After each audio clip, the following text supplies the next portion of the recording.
Escravatura humana. Concorrência quanto a brigas. As empresas alemãs enfrentam multas de 7 dígitos por falhas no fornecimento responsável. A blockchain e as cadeias de abastecimento verticais poderiam ser uma solução? A Oxfam alegou recentemente que 4 supermercados violaram a lei alemã de devida diligência na cadeia de abastecimento sobre direitos humanos.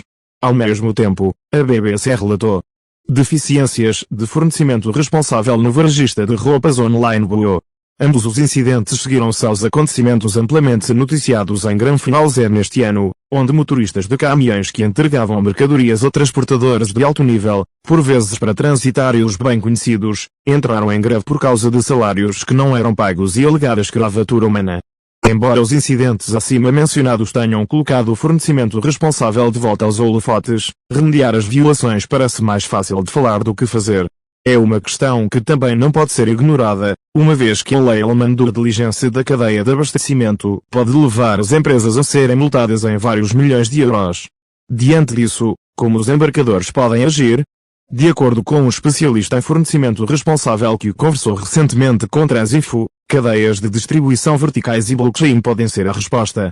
Como os acontecimentos recentes colocaram o fornecimento responsável de volta aos holofotes no referido relatório da Oxfam, foi alegado que 4 grandes supermercados alemães adquiriram fruta de fornecedores que sujeitavam os seus funcionários a salários e condições miseráveis. Entre outras coisas, foi alegado que um fornecedor lançava regularmente fertilizantes de um avião ligeiro sobre os seus trabalhadores que trabalhavam no campo por baixo. No outro caso, foi dito que os trabalhadores da Costa Rica recebiam apenas 50% do salário mínimo nacional. Também foi relatado que os trabalhadores baseados no Equador não eram pagos por horas extras. O relatório acrescenta que embora os supermercados tenham recebido certificações de que os seus fornecedores estavam em conformidade com as normas aceites, a realidade era muitas vezes um pouco diferente. Um trabalhador disse à Oxfam, empresas de certificação como a Rainforest, Alliance, vêm aqui e só levam consigo mentiras e falsidades. Eles certificam a empresa e dizem que ela atende aos requisitos e isso é falso, é mentira. A empresa evita todos os obstáculos, mas não cumpre as regras estabelecidas pelos compradores. Como explica a Oxfam, poderá haver consequências para esta aparente falta de abastecimento responsável.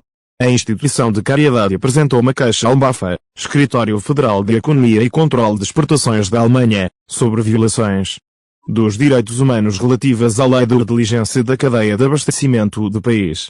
As violações desta lei não podem ser subestimadas, poderão ver as empresas receberem uma multa até 8 milhões de euros ou 2% do volume de negócios anual. O que as autoridades alemãs estão a fazer para monitorizar as cadeias de abastecimento? Comentários recentes feitos pelo presidente da BAFA, Thorsten Safarik, indicam que as autoridades estão levando a sério as supostas violações da lei de devida diligência da cadeia de abastecimento.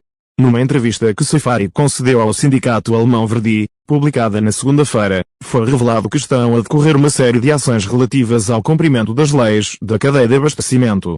Um exemplo disso é a reunião que a BAFA planeou para janeiro de 2024, que irá trabalhar no sentido de emitir diretrizes claras para a indústria do transporte rodoviário, a fim de evitar violações. A motivação para o encontro é, naturalmente, a saga que envolve os motoristas da empresa de transportes polaca Agmas. Os motoristas, principalmente de países da Europa de Leste e da Ásia, organizaram 2 greves num parque de caminhões de Grande-Finalzé no início deste ano, depois de alegarem que tinham passado vários meses sem receber. Segundo representantes sindicais da Alemanha e da Holanda, uma investigação levou à descoberta de que a Agmas transportava mercadorias para grandes nomes como Red Bull, Porsche, Audi e IKEA. Os sindicatos também afirmaram que a DHL e a Dassault estavam implicadas. Reagindo ao acima exposto, um porta-voz da DHL admitiu ao jornal alemão Bild que o seu subcontratado tinha subcontratado a Agmas contra o seu conhecimento. Ainda não existe relação contratual direta com o grupo Mazur. Em abril, depois das alegações terem sido conhecidas, colocamos imediatamente a empresa numa lista negra de todo o grupo, a fim de descartar futuras encomendas. De acordo com o nosso conhecimento atual, uma empresa de transporte por nós contratada, contrariamente ao nosso código de conduta do fornecedor e ao acordo contratual, subcontratou uma encomenda sem o nosso consentimento previo absolutamente necessário, na qual uma carga parcial foi então consolidada, ou seja, combinada com a mercadoria de outros despachantes. Essa desculpa será aceitável no futuro.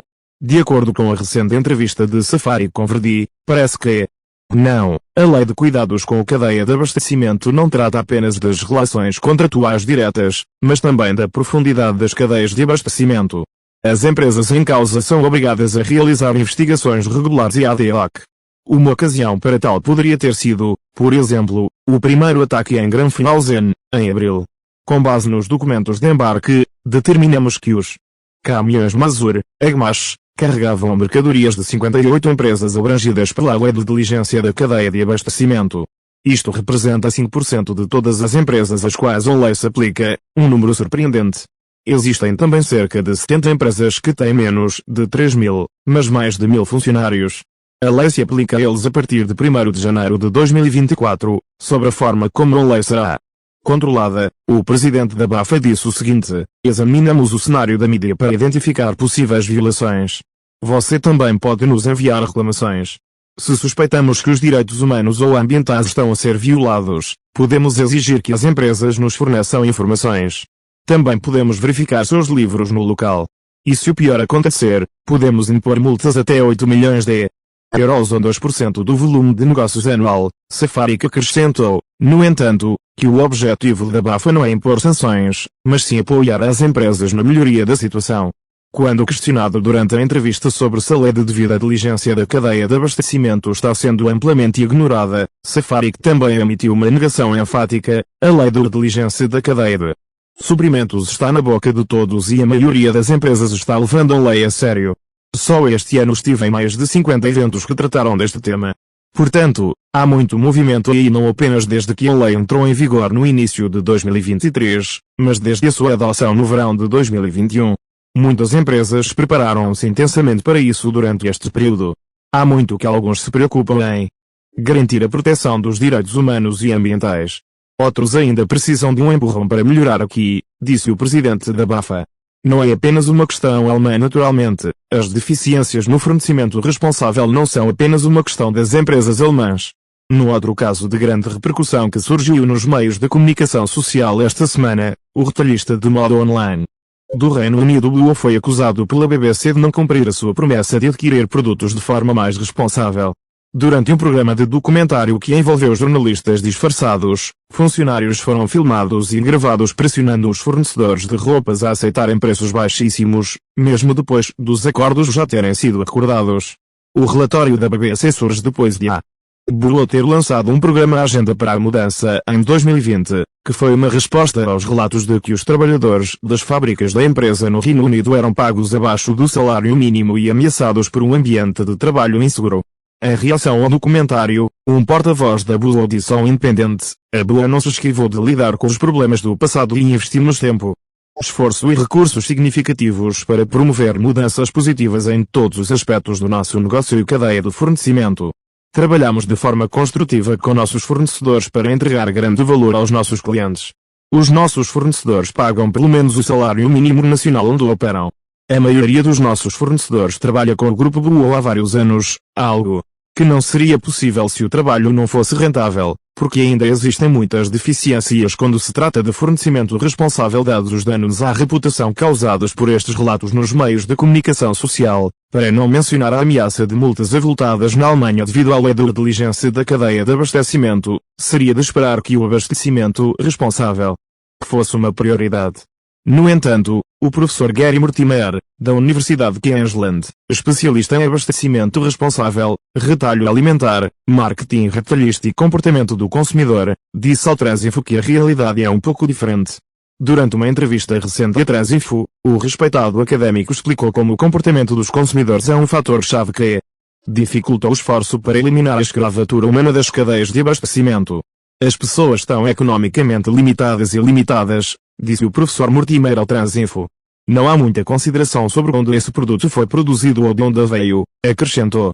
De acordo com Mortimer, embora os consumidores possam dizer que estão preparados para pagar mais por produtos de origem responsável, as pessoas muitas vezes se convencem do contrário quando realmente fazem uma compra. Tendemos a ser condicionados a quase criar desculpas para justificar a compra que estamos prestes a fazer. E muitas vezes caímos nessa voz.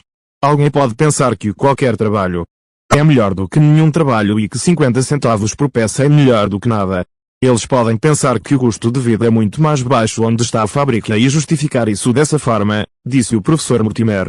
Um dos motivos pelos quais isso ocorre, segundo Mortimer, é a distância entre o fornecedor e o local de venda dos produtos finais. A outra razão é a distância psicológica que existe entre as fábricas e o ambiente limpo de um supermercado onde acaba de chegar uma pilha de roupas novas. Quando dentro de uma loja linda, climatizada e bem iluminada, psicologicamente simplesmente não entendemos como esses produtos são feitos ou de onde vêm. Eles estão completamente desconectados. As imagens, é claro, tendem a ajudar, mas apenas até certo ponto, eu acho, também questionarmos. Mortimer sobre a questão da terceirização e se esta poderia de facto ser uma desculpa legítima para ter uma cadeia de abastecimento prejudicada por violações dos direitos humanos. Curiosamente, ele ofereceu uma opinião mais sutil em comparação com o presidente da BAFA, Thorsten Safarik. Por um lado, dir-se-ia que é conveniente para eles dizerem que essa não é a nossa parte da cadeia, que não podemos controlar. No entanto, acho que também há um argumento legítimo aqui. Uma empresa poderia ter ficado tão grande com uma cadeia tão longa que só poderia controlar fisicamente os elementos dessa cadeia até certo ponto. Explicando melhor, Mortimer acrescentou, quando você está lidando com a cadeia horizontal, que pode envolver matérias-primas e fornecimento até a fabricação, passando pelo atacado, pela distribuição, pelo varejo e todos os nós intermediários, ela pode se tornar bastante complexa. O que os expedidores podem fazer para melhor eliminar as violações dos direitos humanos na sua cadeia de abastecimento? Dada a complexidade a que Mortimer se refere, como podem os transportadores garantir que não serão apanhados? Uma solução é passar de uma cadeia de abastecimento horizontal para uma vertical, uma mudança que alguns retalhistas de alto perfil na Austrália já implementaram. O Kmart, por exemplo, se livrou de todas as suas marcas. Eles tinham Revell, Sanyo e Sony, e acabaram de criar sua própria marca chamada Anko. Eles agora contratam fábricas para produzir o produto para eles. Eles conhecem as empresas de transporte, desde as fábricas até os portos. Eles conhecem os portos e os navios que vão dos portos para a Austrália e depois para os seus próprios centros de distribuição. Então, realmente, toda a cadeia agora está bastante vertical e controlada, explicou o professor. Ferramentas e tecnologias digitais, incluindo blockchain, também têm potencial para ajudar, de acordo com Mortimer. Ele conta ao Trésifo como fez parte de um projeto que usava a tecnologia blockchain para legitimar a origem dos produtos. O sistema foi projetado para confirmar a arte indígena legítima. Durante todo esse processo, você poderia parar e ter uma visão geral do artista, do país e um videoclipe produto que estava sendo feito. Esse mesmo tipo de tecnologia provavelmente também pode ser usado para transporte.